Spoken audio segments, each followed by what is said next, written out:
To Yes Bitch TV, Honey Yes God. Thank you guys so much for joining me. I really do appreciate it. If you have not done so by now, please make sure to like, comment, and subscribe to the channel. Also, sharing is caring, bitch, okay? And by hitting the notification bell, you'll be updated each and every time I'm uploading something new. All right, before I begin my review of G-STATUS ATL Hustle Season 2, Episode 2, I want to say thank you to all of the people that have been coming through, all the likes, the comments, the shares, the channel engagement. I really do appreciate it. All the new subscribers, welcome, welcome, bitch, okay? Um, Also, yeah, I know I've been gone for a little minute. When real life takes over, you have no choice but to handle your business first, okay? But I do love each and every one of you. The channel is growing, and thanks to you guys, I'm here for it. And I appreciate that you're here for it. Amen. Let's begin. Okay, so Season 2, Episode 2, G-STATUS ATL Hustle. I wish we could have entitled this, Where is the Growth? Where is the growth? Shout out to Foy, the artist. You know what I'm talking about, boo. Where is the growth? I find myself 3 to 4 years in now on the web series game, and I continue to see the same foolery, fuckery, fraudulence, high senses of self, living in the world of delusions of grandeur, bitch. I have not yet seen where the growth takes place in these basic human interactions. Um, it goes back to, and I was a foster kid, so for me to even have some sense of family traditional values and to even preach that is a a fucked up notion of its own. But the fact that I can,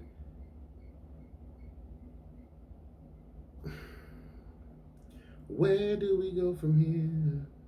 Where do we go from here, though? How do you move forward and show those moments of human progression, growth, personal growth, as well as professional growth?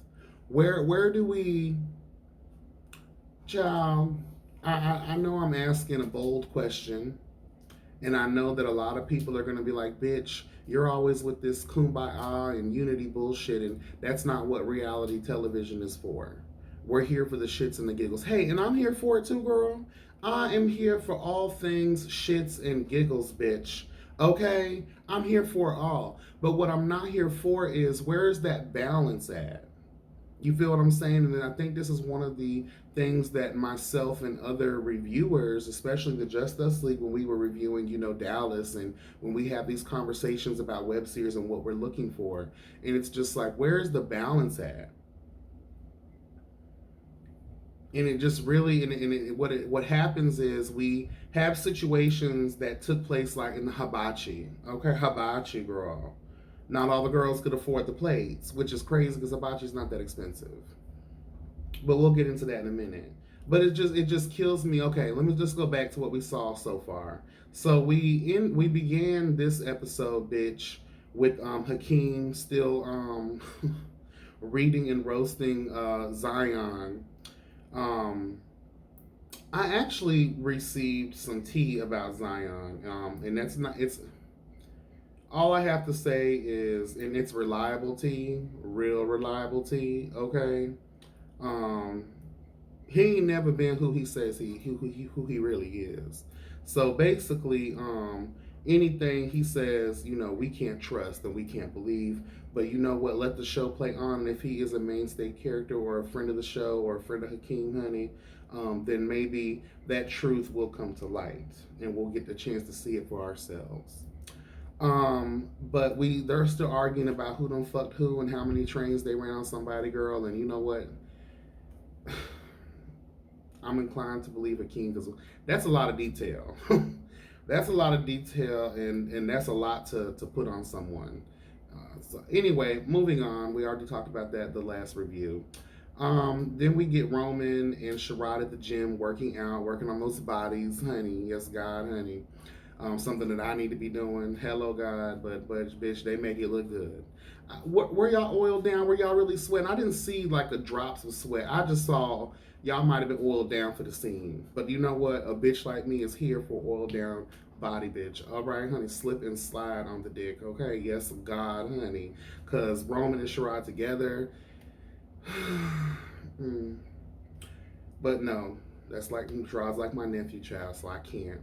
I can't. Anyway, I'm here for that. They're just basically catching up and talking about this beef that Sherrod has with Tramiel. Bitch, this has been. Ooh, if y'all still got beef in the first season, the same way you had beef with Charlie Sherrod, you know I love you, damn bitch. But I just have to say, like, it's. I know we're just now seeing it. Y'all already been through it. Probably already worked through all this drama already. But it's just like, girl, okay, okay. Do we care though? Let's be honest. Sherrod, should you really care? And we'll get into why you shouldn't care in a minute. So, all right. So basically, they're just catching up and they're talking about going to this dinner, child, and yeah. That's great. Now, Hibachi. So I guess Hakeem said, "Girl, I don't want these bitches in my house. I don't feel like cooking. Y'all not gonna embarrass me. I don't." Bitch, I thought he was having a barbecue at your house, and that's where the fuck it should have been, to be honest with you, because the melee that took place very unbecoming. I know Ja was pissed off. Like, I know these bitches didn't just destroy this venue, girl, and hopefully the security deposit was put down. Hopefully, girl. So we get the Hibachi, child, and again, Hakeem is not there. He's late as fuck. And it's just like, girl, how are you late to your own event, first of all? This is just like Dior from Chasing Dallas season 2. That you can't be late to your own events, honey. Like, it's no. You didn't show up at Charlie's event, and I guess Charlie didn't show up to you. Our guys didn't show up. Our guy didn't show up as well. They said they weren't coming. And to be quite honest with you, to see the scene that they were in at the DTRL fashion show or whatever that was, honey, with Meg Thee Stallion, that looked like they had a lot more fun than me sitting at some dinner, hello, that I got to pay for out of my pocket. Because you know y'all had to pay for that out of y'all pocket. Hakeem was not paying all that. And I highly doubt G-Status paid for that. Hello, everybody had to come out of coins. How I know this to be true is because we saw empty plates. Their cups were not running over, bitch. Okay? Some of the girls was too worried about how much powder they was going to snort that morning. And how many bitches they was going to try to read and how much camera time they were going to try to gather. But we'll get into that in a minute. Bitch. So, where were we at? Yeah, the DTLR fashion show. I honestly, like, I see why they did not go. When I look at the difference, Hibachi throwing shade and being petty towards a bunch of bitches that I don't know, potentially having plates thrown at my ass, or food being thrown on my cute outfit, or go to the DTLR fashion show where Meg Thee Stallion is going to be dressed for the gods, in serving and networking in that arena. Bitch, it's a no-brainer. I'm going to the DTLR fashion show, bitch. Okay? Like, because I'm a savage. Classy, bougie, classy. I think that's what it is. I don't know, child. Whatever. But, like, fuck. Anyway, let's get into it, child. So I guess since Akeem is not there, which makes me believe this whole situation was set up from the get-go, honey. Also, looking at the way these girls were positioned seat-wise, girl. Friends and foes gathered as one. Girl, please. Anyway, we have Sherrod, who's basically starts everything off and just says, I guess since Hakeem isn't here, maybe we should all just go around the room and introduce ourselves and, ya. Okay, bitch. So, Delicious says, girl, I'm finna start. Delicious starts, and this is what I gathered, and I like to take my time watching things just because I want to feel the energy of what's happening. What I gather and why Delicious had an attitude up front was because I felt like before, or maybe the scene was, edited a certain way so we couldn't see the fuckery that took place and the energy that was being had between these people at this hibachi grill, bitch. Okay, think about it. Why would she come off that way? And she was coming off that way to a specific somebody. And that was the Joanne the scammer that's sitting across the way with this floor print long sleeve shirt. Sundays supposed to be best, and Coke behaviors. Coke behaviors. Party favors. Mm-hmm. Girl. Anyway, so I felt like there was already some energy, maybe some words were already had, and that's why Delicious went the fuck off, because she felt that energy. And she also felt it coming from Homeboy towards Sherrod as well. So it's like, girl, where's all this coming from? And then we get, speaking on these people though, think about this though, and then all of a sudden Sherrod starts going at it with for whore. So I'm just like, girl, like, what is going on here? And it's just like, what I don't like either. I love you, Delicious, and I love you, Roman, for being good friends. But if I'm about to bust down on a bitch, do not hold me back and do not touch me. I understand that y'all are trying to make me not go to jail, and I appreciate that, but let me worry about that. Let me worry about not keeping myself out of jail, girl. I'm not going to go to jail because, bitch, I will be running. Okay, girl, I'm Usain Bolt, honey. I will be gone, girl. The fuck? After I'm done beating that motherfucker's ass, I'm gonna be gone, honey. Okay? Shit. But the one thing I just really could not stand was the energy that this child was sending to the kids. Your confessionals, girl, no fucking ma'am. I know that Joanna Scammer said scammers never die, but bitch, you just copped her whole style. What was that? Was that like roll-on poodle? I don't know what kind of outfit that was, with the do-rag with the scratch in it, because that shit was probably itchy as a motherfucker. And it's just like, girl, like, you were dressed like 1990s unsung R&B singers, girl. Like, no fucking God. Like, I just could not stand for the energy that you were serving. I don't even know what the purpose is that you were serving there. You had an empty ass plate and your cup was not running over. Actually, no, your cup was running over because you were trying to get full on drinks. And then I loved how you had to almost wait until December got there in order to turn up on the kids, because Lando King shut you all the way the fuck down. Yes, God, girl. And then you tried to serve all of that other energy to Delicious. What is wrong with these girls? What is wrong with coming into a situation to supposed to network with each other? But instead, we are tearing each other down. We're calling each other names. We're being overtly shady than a motherfucker when none of this is called for at this time.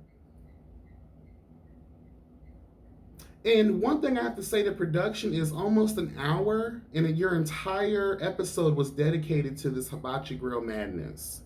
And it's just like, I would have loved to see more of the Detail Our Fashion show. Maybe they wouldn't let you all in and to record that much. I get it. But, or maybe something else, because it was just like, it took y'all really that long. So you tape the entire time, because I can imagine it takes a minute to set up and then do the Hibachi Grill show and yah. So I felt like, girl, that's just too much.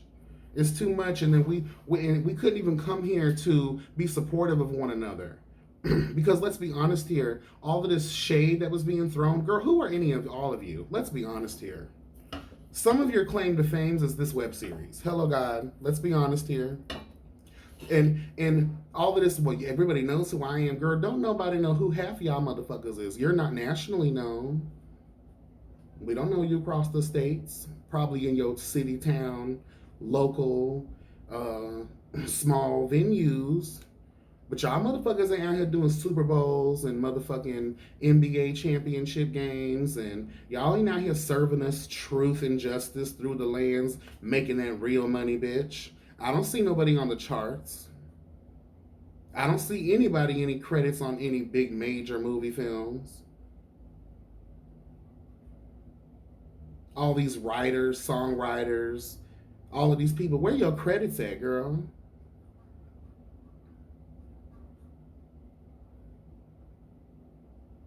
Everybody wants to be shady. But guarantee there was at least one bitch at that table that got 5,000 roommates.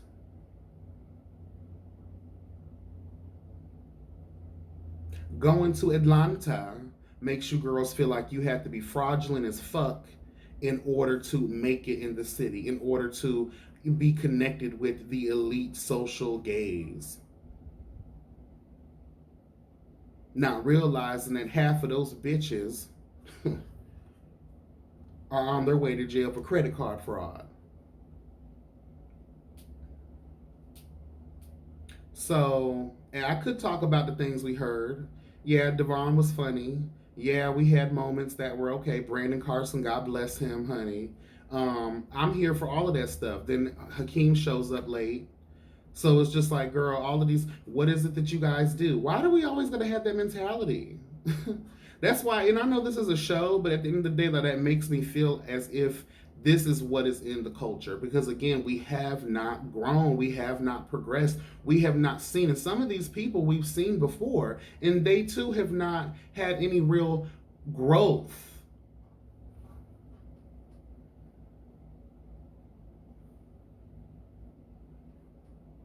I want to see what people are doing. I don't want to hear about what people are doing. We got a whole situation and you throwing people shit around, breaking glasses. Like, girl, like, that is not becoming, girl. I'm becoming, girl. And then I'm gonna need a lot of y'all bitches to read a book or two or 10 or 1,000. That's what the fuck I'm gonna need, because y'all be using the wrong words for the wrong shit. I covered that in the last review I did, but it's just like I'm keep hearing it now. And it's no offense, but I'm just like, y'all carry that with pride, but it really is like, you think people are laughing with you, but they're laughing at you.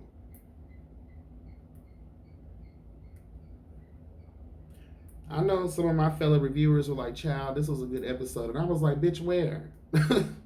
Bitch, where? Yeah, it was entertaining. The production quality was everything, but it's also going back to be like, okay, girl, the production is good, but what about the storyline? What about the cast relations?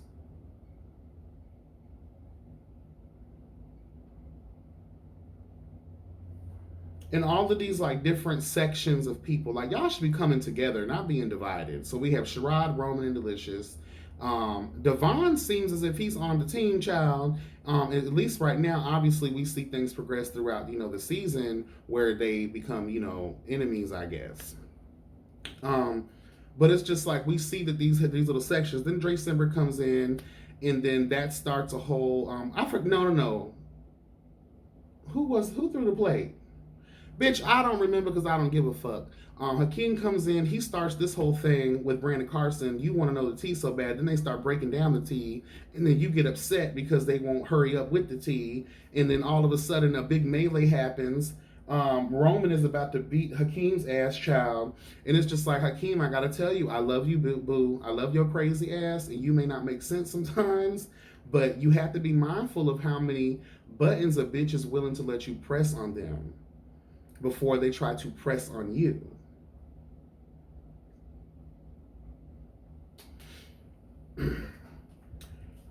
When you come over to the channel, I always tell y'all guys, I bring a different perspective. Yes, I talk about what I've seen, but I also talk about the situations that I felt. And what I felt about a lot of this shit was like, girl, 4 was the catalyst for a lot of this fuckery and bullshit.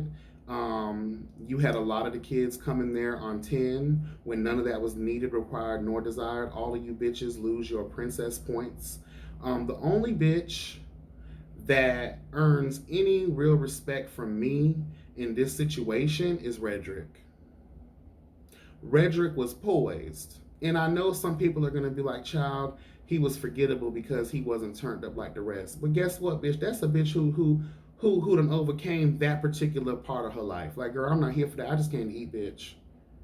And I guess Tramiel did come with that attitude too. I was kind of living for that. Girl, I'm here to eat. I'm not here for none of this. And if you motherfuckers want to have a conversation with me about something that me and you went through personally, Just like how Brandon said and how I felt between Tramel and Sherrod is like, let's have this one-on-one. We don't know these bitches. At least y'all claiming y'all don't know these bitches at this table. So, bitch, why are we putting out our dirty laundry on Front Street for these girls to relish in our fuckery? That's not gonna happen. I'm not gonna give a bitch the satisfaction. If I have an issue with you and I done finally saw your ass, like, girl, okay, mental note, before this dinner is over, bitch, as we walking on out, pull this bitch to the side and let's have a one-on-one conversation then. And Hakeem, you can't be trying to tell people when is a good fucking time to hash their business out. And Brandon Carson wasn't trying to come off too shady because he knew you had a lot of friends there, and I feel you. And another thing, Hakeem, I'm glad I remember this, bitch.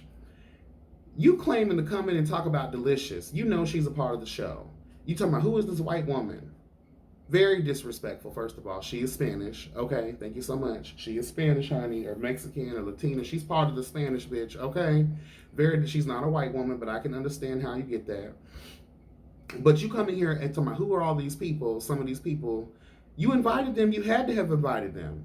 And I'll be damned if Delicious was telling the truth to saying, well, Sherrod invited me. How is Sherrod going to give a +1 when he's a guest at someone else's event? Well, did he get permission to have a +1? I don't know. I feel like I did hear that in the last episode. Did Hakeem drop that in the comments? Let me know if Hakeem did give permission to have a +1. If he did, then whatever. But if he didn't, it's just like, girl, I know Delicious, you were there because you're part of the show. Hakeem knew it, so I don't want to hear none of those lies. It is what it is, honey. Most of the cast was in the building. I understand that part, so that's probably why we stayed on this scene forever and ever. Forever and ever, my darling, forever. Don't judge me. I just woke up. I know my throat is all fucked up, bitch. But this is all I have, child. All I gotta tell y'all girls, get y'all shit together, bitch. I want to see growth. All the shade was not needed, required, nor desired. Some of these girls are showing their true colors.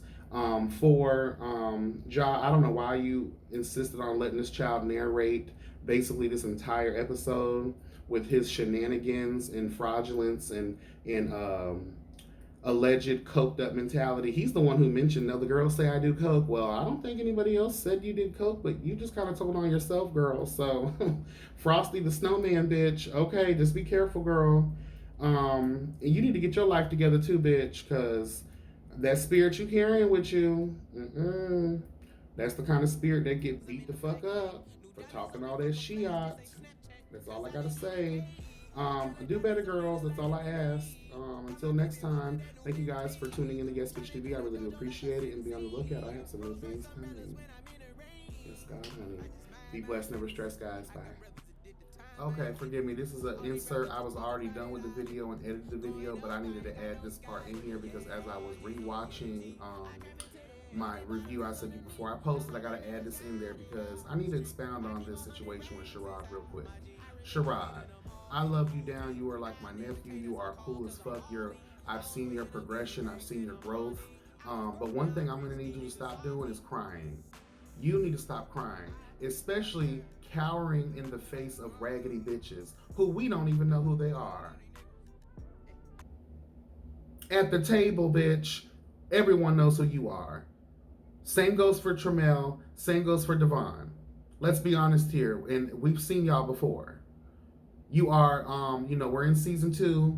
I don't know if we can call y'all OGs, but you guys are definitely, representing the first season crew. And Sherrod, you've had a lot of things go on in between time of G-Status. You've been booked and busy, bitch.